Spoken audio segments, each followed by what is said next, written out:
구독과 좋아요, 댓글 부탁드리겠습니다. 토비, 너도 부탁해. 어이구, 그래. 인사. 그래. 금례 토생 토다 금례입니다. 이번에는 이제 이거 뭔가 봐요. 여기서 례라는 말은요, 금례 토생이잖아요. 례라는 것은 힘입을 내요. 나를 도와주는 거를 뜻해요. 의례라는 말이 있죠. 의례한다. 그때 례자거든요. 근데 나를 생해주는 거를 뭐라고 그랬냐면 인성이라고 그랬단 말이에요. 인성. 도장 인자를 쓴다고 그랬죠. 전번 시간에 배운 거. 나를 생해주는 건 인성이다. 근데 인성은 종류가 두 개가 있다. 정인, 편인. 정은 바를 정자, 편은 기울 편이란 말이에요. 이런 똑바로 된 거하고 삐뚤어진 게 있다는 거죠. 자, 이런 두 가지가 있다. 그럼 금례 토생. 금은 토가 생해주죠. 토생금이죠. 그렇죠. 그러니까 금의 입장에는 토가 나를 생해주는 거잖아요. 나를 생해주는 건 좋아요, 나빠요? 좋은 거죠. 그렇죠. 그런데 토다 금매라고 돼 있어요. 이 매라는 글자는 이 묻을 매란 말이에요. 매장하다 할 때 매자예요. 그러면 토는, 자, 원리를 잘 생각해봐요. 토는 금을 생해주는 거죠. 토생금 해주죠. 근데 토가 너무 많아. 그러면 금이 토에 묻혀가지고 보이질 않아. 이 얘기거든요. 금이 토의 생함을 받지만 토가 많으면 금이 땅에 묻혀 빛을 발할 수 없다. 그러니까 너무 많은 것도 문제인 거예요, 이제. 그렇죠? 자, 두 번째. 토래 화생, 화타, 토초. 이렇게 돼 있어요. 토가 화의 생함을 받지만, 화생토죠? 화생토. 그렇죠? 화는 토를 생해주죠? 그런데 화가 많으면 토가 타버려서 사용할 수 없다. 그러니까 불이 너무 많아도 쓸모가 없다는 얘기가 되는 거죠. 이거는 그 얘기고. 그 다음에 화래 목생, 목다 화식. 화가 목의 생함을 받지만 목생화죠. 목생화. 목생화인데 목이 많으면 목다 화식. 식은 이게 꺼질 식자란 말이에요. 이게. 그러니까 불씨는 요만큼밖에 없는데 거기다 나무 잔뜩 집어넣으면 어떻게 돼요? 꺼지죠. 이 얘기거든요. 자, 그 다음에 목례 수생, 수다 부목이다. 물은 목을 생해주죠. 수생목 해주죠. 근데 물이 많아버리면은 목이 어떻게 돼요? 떠다닌다는 얘기예요. 그죠? 물이 많으면 이게 나무는 썩어요. 실제로. 그렇죠? 목이 수의 생함을 받지만 수가 많으면 목이 뿌리를 못 받고 물에 떠버린다. 떠다니는 거죠. 이걸 이제 뜰부자죠.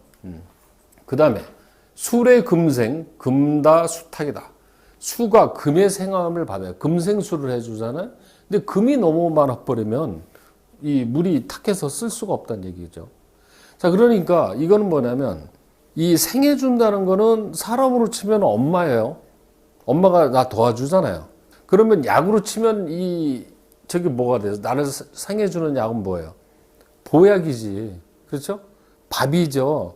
보약 많이 먹으면은 바보가 돼요. 잘못하면. 어렸을 때 보약 잘못 먹으면 갑니다. 밥 많이 먹고 영양제 많이 먹고 고기 많이 먹으면 비만증 걸리죠. 그 얘기예요. 지금 이 얘기는. 그러니까 나를 생해주는 게 너무 지나치면 좋지 않다는 얘기예요. 그러면 이 동양 철학은 결국 무슨 얘기냐면 밸런스가 잡혀 있느냐를 보는 거예요. 지금.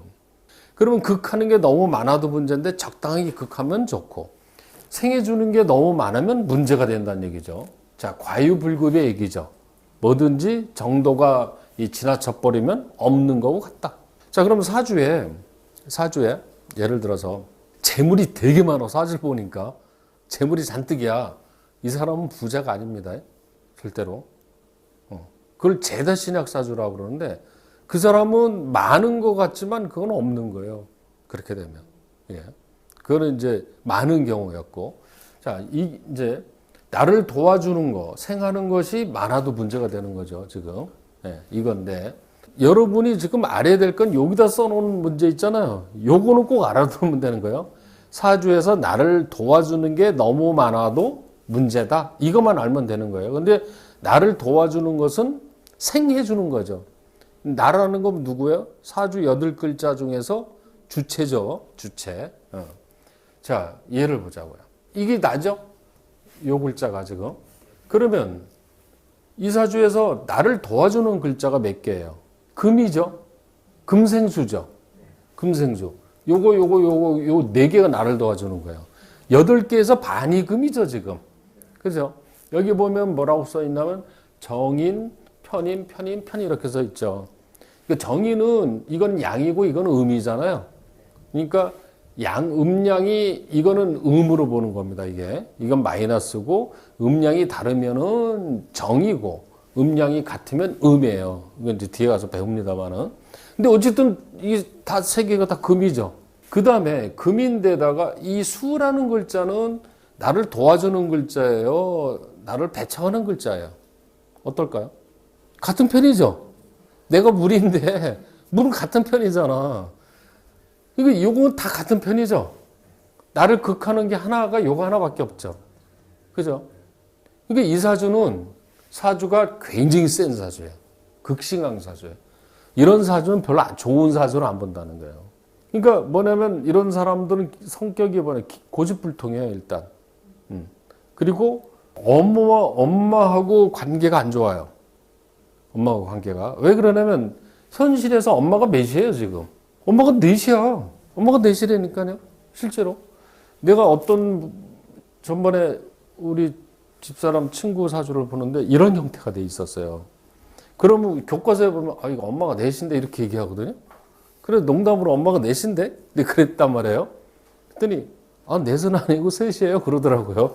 넷은 아니고 셋이래. 그러다가 진짜 넷인데 왜 그러냐고 그랬더니 애를 낳아주고 그냥 나간 엄마가 또 있었대. 그럼 엄마가 넷이 된 거예요. 근데 이제 여러분들이 이걸 보고 엄마가 넷이야 무조건 그러면 안 됩니다. 근데 거의 이런 경우는 엄마가 많을 수도 있지만 엄마가 참견을 너무 많이 하는 경우가 많아요. 엄마가 너무 참견을 많이 해. 엄마의 잔소리 때문에 못 견디는 경우예요. 그러니까 좋은 것도 너무 많으면 오냐오냐고 살면 버릇이 없어지죠. 이게 지금 여잔데 그렇죠? 이런 사주하고 결혼하면 참 힘들 거예요. 실제로. 그러니까 이렇게 나를 도와주는 게 너무 많아도 좋지가 않다. 그럼 이제 이런 사주는 그럼 평생 그러고 살느냐? 그건 아니라는 거예요. 또 운에서 여기서 이 기운이 설기가 되는 기운. 설기라는 건 뭐냐면 기운이 빠져나가는 기운이죠. 그럼 어떤 게 들어와야 설기가 되는 기운이 돼요? 본인이 수니까. 목이 들어오는 거예요. 목. 그래서 사주는 이렇게 순환이 돼야 돼요. 그럼 목하고 불하고 들어오면 사주가 토생금, 금생수, 수생목, 목생화해서 순환이 돼버려요. 그래서 운에서 목하고 화가 들어오는 기운이 들어오면은 그래도 이게 순환이 돼서 좀 나아집니다. 평생 그러고 사는 게 아니라. 그렇지만 이 사람의 기본적인 속성은 굉장히 기질이 강하고 남의 말 잘 안 듣고 이런 얘기하면 이제 거의 다 맞죠. 이유가 뭐냐?